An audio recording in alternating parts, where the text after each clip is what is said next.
in just the rapid pace of generative AI and the things that can be done with it, if we're not leaning into that and figuring out how we're going to use it, I don't know that we're going to die, but as a profession, we're going to start becoming less and less relevant. This episode is brought to you by Greenskies Analytics, an audit analytics service provider that works with internal audit departments that have data analysts and are still frustrated with trying to make analytics actually work, aren't getting the expected ROI, who can't break through the communication barrier between the analyst and the audit team, and those that need experienced direction for an audit analytics strategy and process. Those that feel like they've wasted time and money on trainings, aren't getting the value they want, not prioritizing the highest risk areas for the organizations, or have projects that seemingly never get completed. Do you deal with any of that? If you do, go to the show notes of this episode and click the Greenskies Analytics link, or go to greenskiesanalytics.com to schedule a call and understand how Greenskies Analytics makes analytics actually work for internal audit.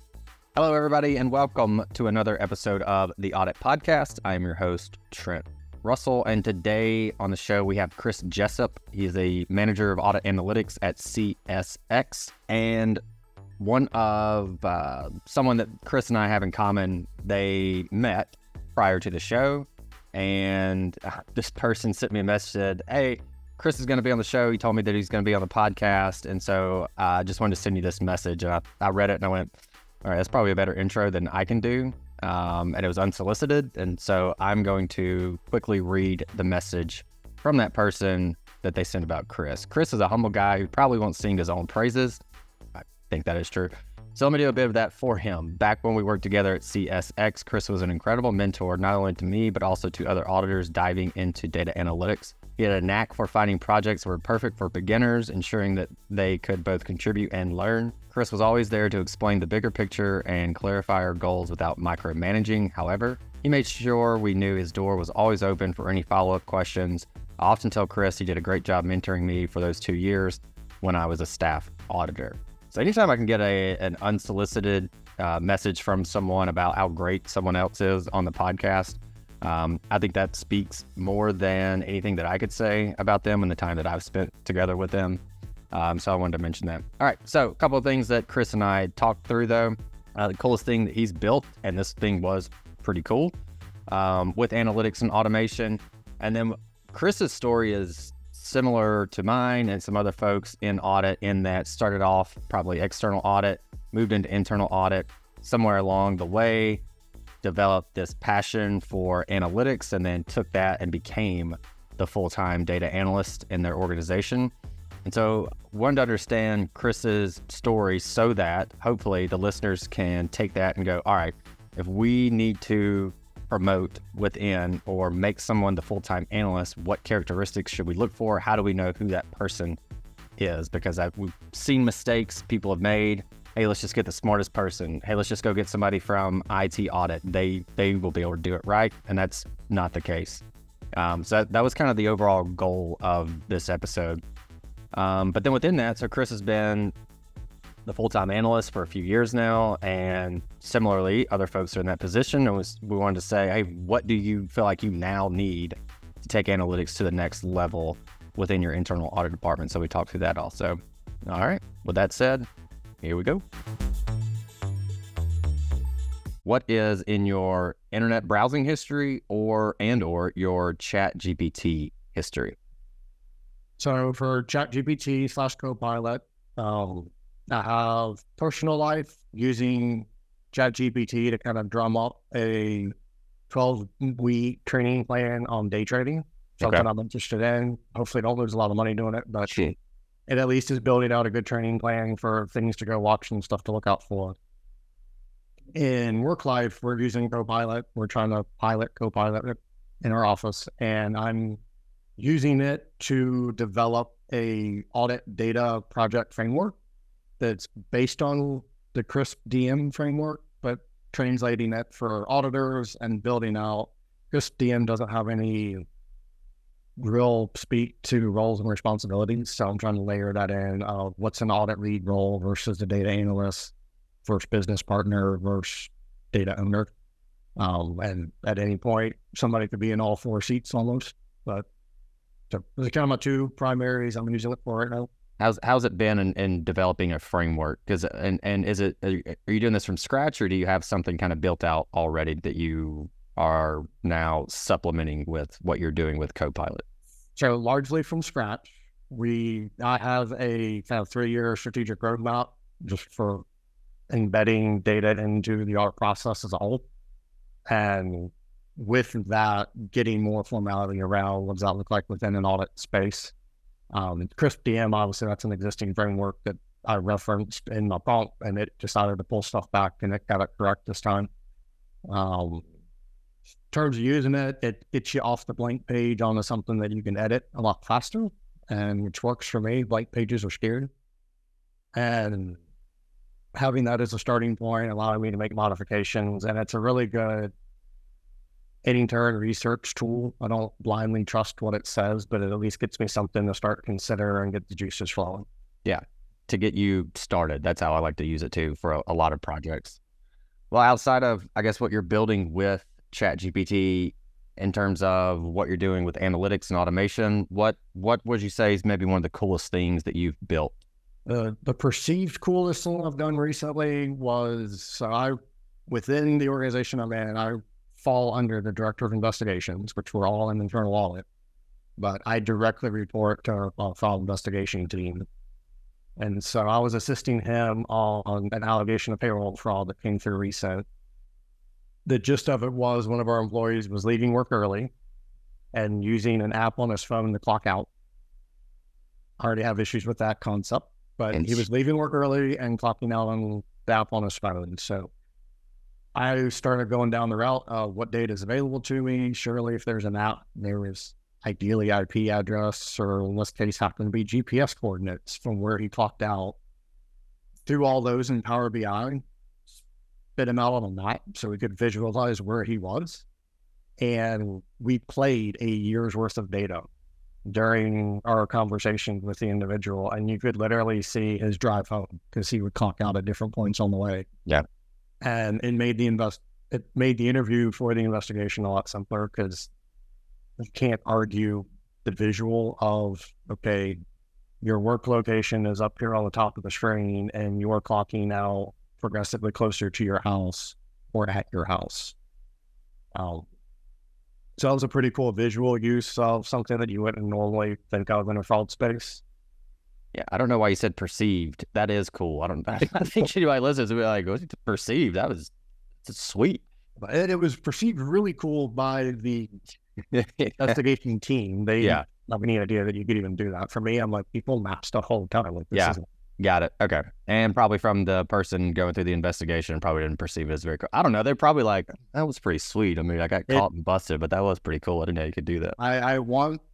My goal when I help the fraud team is to create the concept in the company that we're a lot better than we are. So we're really good for anyone that's listening, but I want the perception to be that we're a lot more capable than maybe we actually are. Yeah. That's something we called socialized continuous monitoring. And so it's basically that, in that story gets socialized. And now, I mean, you can't measure that control, obviously, or test it. But the perception that is going on, I think is pretty legitimate. Maybe that speaks to culture, which isn't necessarily my area of expertise, but I think there's something to be said about that. Exactly.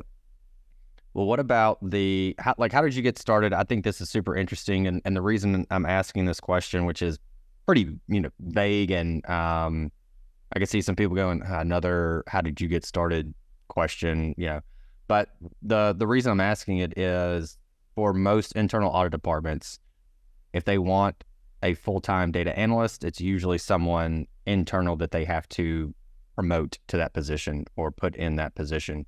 And so I want the listeners to understand your background a little bit, and then how you got into data analytics, so that if they're looking to identify someone on their team to take on more of that role. And there's different strategies. Some people go, hey, you can do 50% audit, 50% analytics. And then as we get more return on that, well, maybe you can do it full time or something. But all I'd say, that's where the question's coming from is, how did you get started? And ultimately, so that folks can understand who potentially they could look to promote to do more analytics on their team. So with that said, I'll throw it back to you. to get started with analytics and audit, first I had to get started in audit. I did typical business school first time through and didn't really specialize in anything, which later realized I was a mistake. Got out of college, worked in retail management for 7 years, and got tired of babysitting people. So decided, hey, maybe I need a career instead of a job. Went back to school for accounting. Accounting sends you the CPA route. That sends you public accounting. And I worked at a small local firm. Got introduced to the analytic tool idea like 10, 15 years ago. And we used it to scrape ADP payroll reports that were PDFs and turn them into Excel files. And then that's where we stopped. And I'm like, I feel like we have this powerhouse of a tool that we're literally just scratching the surface with. But that was my initial kind of intro into trying to use data instead of literally just taking a piece of paper that's in electronic format and counting the nth number of records and randomly selecting from there. Did the public accounting and busy season life for a while, got tired of that, wanted to really dive into one company, shifted into internal audit. Internal audit shop used ACL instead of IDEA. And they actually had taken it to the point of scripting out some stuff for fraud monitoring when all of the scripts were very manual. It was more like an Excel macro style that it does some stuff for you, but you have to interact with it at multiple points. And it was taking our investigators that would run it better part of a day just to run the thing on their monthly cadence to then get what they wanted to review and look for fraud. And in my career at the company, I was kind of gravitated towards, hey, this is neat. It's like the idea that I used at the other firm and showed some interest in it.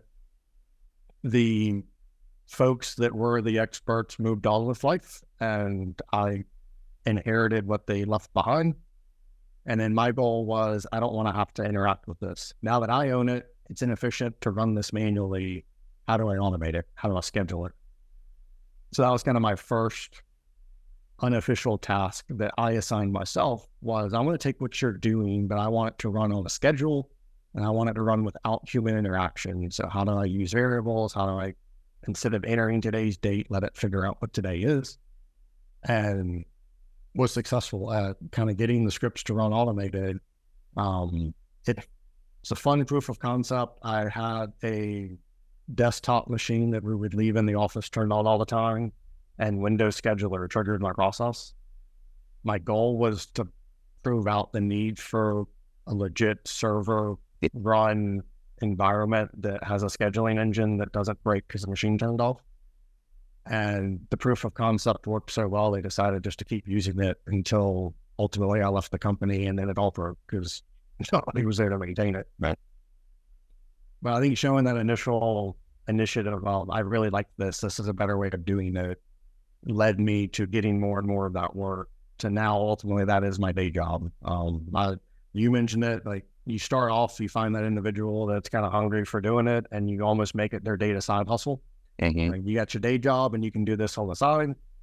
And then for me, my side hustle turned into full-time work, and now trying to build out an actual full-on program that has resourcing beyond me.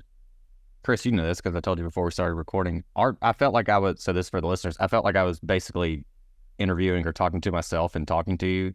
Our backgrounds are very, very similar, even to I didn't realize the idea PDF to Excel story aligned very closely to one of mine also when I first started and what got me really interested. But then also just our path, minus I didn't go back to school. I was fortunate enough that I was general business, and they had each major would come and talk to the class. This was like basically a freebie class. And the MIS kids, who I felt at the time were basically adults because they were seniors, but now looking back, clearly kids, came and they had one slide and it said virtually 100% job placement. That was their slide. Like if you go through the program, you will get a job, which was true. And so I went, all right, I want to do that thing then. I just want a job when I get out of here, or a career, I guess is a better way to put it. So anyway, so yours was IDEA, PDF to Excel. Mine was a tool called Monarch. and it very similar. It takes PDFs and the report style PDFs, and you can capture the data and then put it into a nice Excel rows and columns. And I thought that was the coolest thing. I basically tried to just sign up to do that kind of work. And this was in public accounting. And so there's still, busy season was very much a thing. And if I got whiff of someone trying to do something in a PDF, I go, hey, send that to me. I want to do it. And I just thought it's a puzzle. And I just thought it was interesting to figure that out. So I didn't realize it was even that similar in our kind of aha moments, although I had other ones. It's that starting point of going from the traditional, I have a piece of paper, hyper traditional audit. Literally, when I started at the firm, they still had the pencils that were red on one side and blue on the other. Mm-hmm. And I'm like, this is neat, but I'll never use it. Because luckily I started when computers were a thing and you were at least doing red and blue tick marks on a screen instead of paper. Yeah. Immediately I was like, it's nice that I'm taking the PDF and throwing it into Excel to do a random sample, but this is payroll. Why can't I just do some analytics on the payroll and look for who's getting paid, who's the anomaly, who's getting paid more than they should based on their position? If it is employee benefit plan work was a lot of what was driving it. It's 401k audits. So who's contributing more than they should be? If I elect 10%, did they really take out 10%? To me, it was sparking that idea already back then of why am I looking at this at 25 at a time when we could look at 100%? Yeah, that was mine. The data into the format that allows me to look at 100%. That was mine, was the, hey, we can look at 100% and it doesn't take that long in this specific test. Why do we not do this everywhere? And that's when it started going, let's do it here and let's do it here and let's do it here. But for the takeaway from this, if you were internal audit leader and you're looking to promote someone or shift them to take on more of a data analytics role, what would you look for? Because I've seen the mistake where people go, you're in IT audit, you're going to be the part-time analyst person, or you're just really smart, so you're going to be the analyst person. But what would you look for if you were going to do the same? So for me, in my head, I take the data analytics side and I almost expand it into more like audit innovation vernacular. Some folks can say, oh, well, I get stuff in Excel and I do a quick statistical formula. I did data analysis.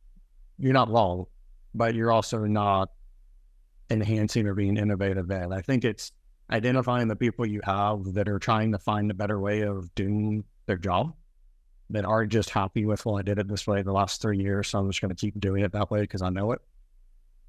Finding those people that are pushing the edges of what you think is good in Excel or pushing the edge of whatever tool they have available to them. And then invest in that. That mindset carries you really far. Me personally, I look for the one that Googles how to do whatever it is. It's a roadblock, and they're proactively seeking how to do it better, because I find that person and then I enhance them with some resourcing and a nudge and some training, and they'll just rock it, versus someone who's never even asked the question. That's interesting, because I can't remember if I've told this story or not. I know I told it yesterday to a group. I'm not sure if I've told it here, but there was, at the Audit Analytics conference that I host, there was a speaker, I think 3 years ago, and he was saying he was a full-time analyst, and so the other auditors would send him questions and go, hey, can you do this for me? Can you do this? And he would.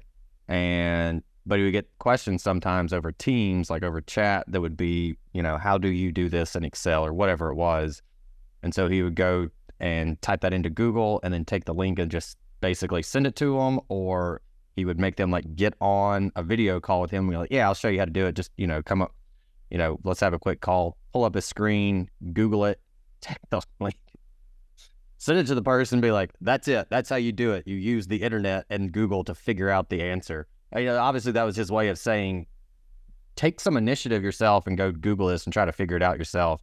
Most analytics questions have already been asked 1,000 times on the internet. And so the answer is already out there. And so that is, I 100% agree. It kind of blows my mind sometimes working with people, and I go, how would you find the answer to that? And they go, Google? Yeah. So just Google it. Like if you want to learn how to do this more. So I think I think what you said though, in investing in the mindset, the innovative mindset is a really good way to think about. They likely know, management likely knows, or like the managers, leadership likely knows who on their team is that person when you put it that way. Right. And looking for that. I mean, to me, whether it's analytics, whether it's an automation project, whatever it is, it's looking for the problem solvers, not the ones that are. All the identifiers are good, and a lot of auditors, it's nature of our role is we tend to be problem identifiers. We get in, we're trying to provide assurance that things are working, but we're really good at pointing out when they're not. I need to find the person who's a problem solver. Mm-hmm. Okay, the issue's there. Now what do I do? How do I work around it? It's funny you mentioned that about Google. I tried to not do, back in the day, there used to be a website, I Googled it for you. And when you would type in the search parameter, it would give a little animation of filling in the box. And then that's what shoots into folks. I might have used that once or twice, but tried to get a little nicer. Yeah, that was his approach. So that's what it was. I couldn't remember what it was, but that's what he would do also. Yeah, but it is kind of not nice in a way to do that. But it also, I'm sure nobody asked him for better or worse. They either went and said, all right, yeah, you're right, I should just go do this myself. Or they probably went, all right, well, I'm just never going to do this then. So I guess there's a good and bad in doing that. Right. I left one company and actually boomerang back to it. And when I got back, I noticed that part of the documentation around my area, someone else wrote on top of it, hey, remember Google first. That's Jessup's favorite thing. I was like, okay, I left them work. Nice. All right. So you've been doing the full-time analyst thing for a while now. What makes you look at it and go, okay, now I need another level of support? Because I know there are people in your exact situation. They're full-time analysts and they're probably going, okay, I feel like I need someone else. How did you know that? And then how are you trying to get that resource? Because I feel like that can be tough for people, especially depending on where they are in their careers, to be able to speak up and go, hey, it'd be great is if you gave me someone else that could work under me that I could then leverage to build out even more of this. So how's that been going? So that's squarely where I am. Even though I'm back with the title of manager of Audit Analytics, my role is still, I've been working towards 100% being dedicated towards an actual analytic strategy and not supporting a specific group with just one thing.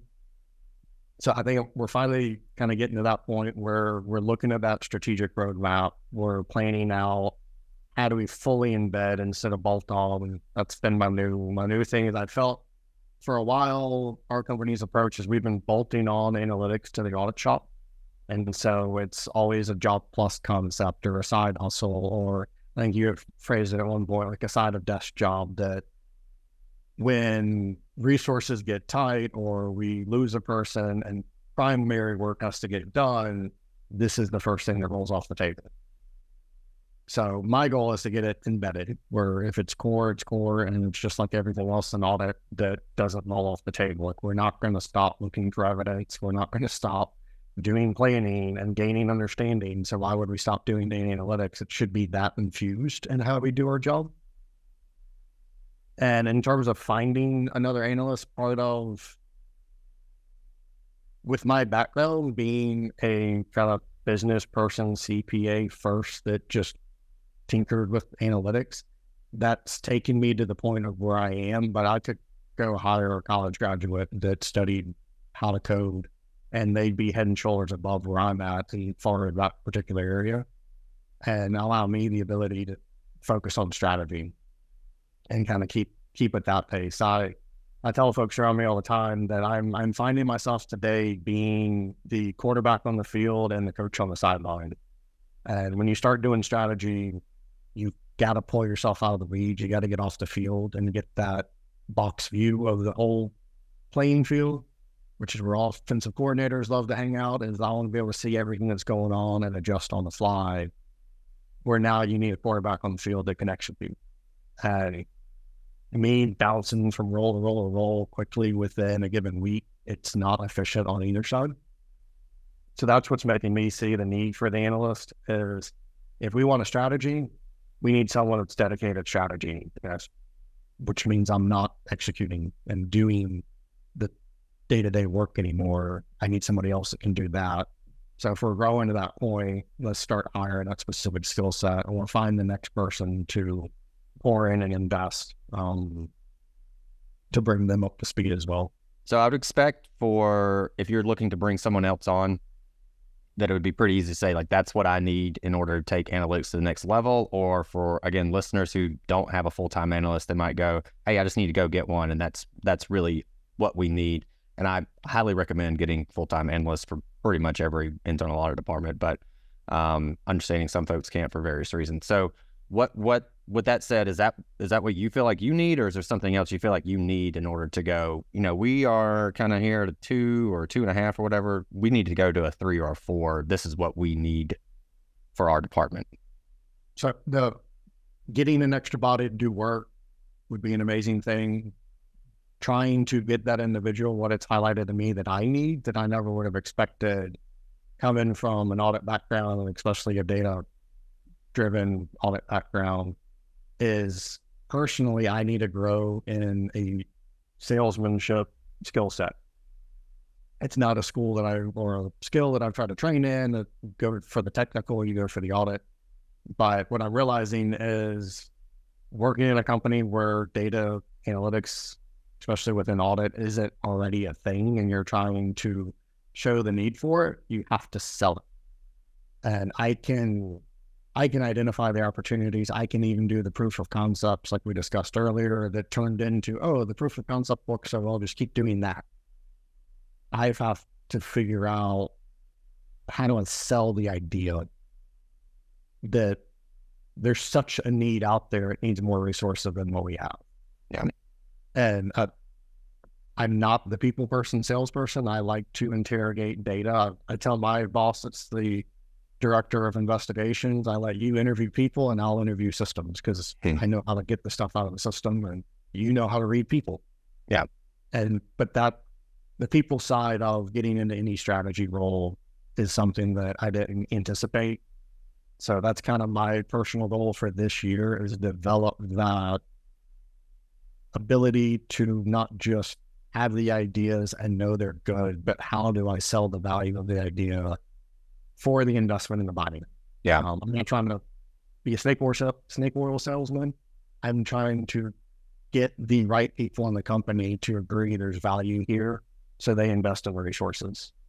There was I don't think we had it recorded, so it's somewhat candid, I feel like, but I asked the CAE, what skill do you feel like every CAE needs, or something to that effect? And without blinking, no thought given to it, immediately went sales. You need resources. Everybody needs them, and there's only one way to get those resources that you need. So I 100% agree with that. I think that's a great answer. All right. As we start to wrap it up, what do you want to leave the audience with? Anything that we didn't cover? Obviously, this is pretty heavy analytics. Is there anything else there you want to make sure that the audience leaves with, or anything even outside of that? My takeaway would be, whether it's analytics, automation, I'm moving away from just calling it analytics, because if you say that, you'll get folks that, I opened Excel, therefore I did analytics. And maybe they've done a pivot table, or maybe they've even done some pretty advanced stuff to get to doing a sample. And I'm not taking away any of that. But to me, it's having the innovation mindset. I don't know that I fully buy in for an internal audit shop or external audit, the innovate or die adage. But the concept of, we at least need to keep pace with change. Maybe not stay ahead of it, but we at least need to be keeping pace. So within the last 18 months, ChatGPT has gone from almost non-existent to it's now embedded in Microsoft and Copilot. And just the rapid pace of generative AI and the things that can be done with it, if we're not leaning into that and figuring out how we're going to use it, I don't know that we're going to die, but as a profession, we're going to start becoming less and less relevant. And that's a scary place to be. I was reading an article a couple of weeks ago on LinkedIn by David Hill. He was posing that same question. Is the actual term data analytics causing an issue? Are people getting too caught up on some folks? It's too techy and that's just a technology thing. And we've got an analytics group within the enterprise and that's just their job. Why would I do it? Or others go, well, I don't want to do the analytics. I want to take the traditional approach to audit. And for me, anytime in a business context I hear traditional, it makes me nervous. My mentality is there's always room for improvement. I need to incrementally improve every day. If I keep doing the same thing over and over again, I'm going to fade in the background pretty quick. I think within the article, one of the things I thought was kind of funny is Dave mentioned the concept of an auditor that's been doing the work for 40 years can make the statement, well, I've used data all 40 years. And I looked it up. Ironically, Blockbuster opened 40 years ago. And Blockbuster and Netflix do the same job. They both provide the same service and ultimately get movies into my house. But one of them stuck to a traditional model and is no longer around. And the other pivoted with technology and got fully out of physical media and went 100% streaming. And to me, it's that concept. It's see the writing on the wall, technology's there, it's going to stay and it's going to keep improving and keep changing. And we might as well learn how to use it to the best of our abilities or we'll get left behind pretty quick. Hey everyone, thank you very much for listening to this episode of the Audit Podcast. Whatever platform you're listening on right now, I'm sure there's a subscribe button somewhere, so please hit the subscribe button there. If you're listening through iTunes or Spotify, feel free to go give us that 5-star rating. It only took me about 16 seconds to give myself a 5-star review, and it really helps to get future guests to come on the show, so we'd really appreciate that. Lastly, be sure to check out the show notes and follow us on all our social media channels on Instagram, on LinkedIn, and on TikTok. Also, if interested, please sign up for our weekly newsletter from the Audit Podcast. Thank you all. Have a great one.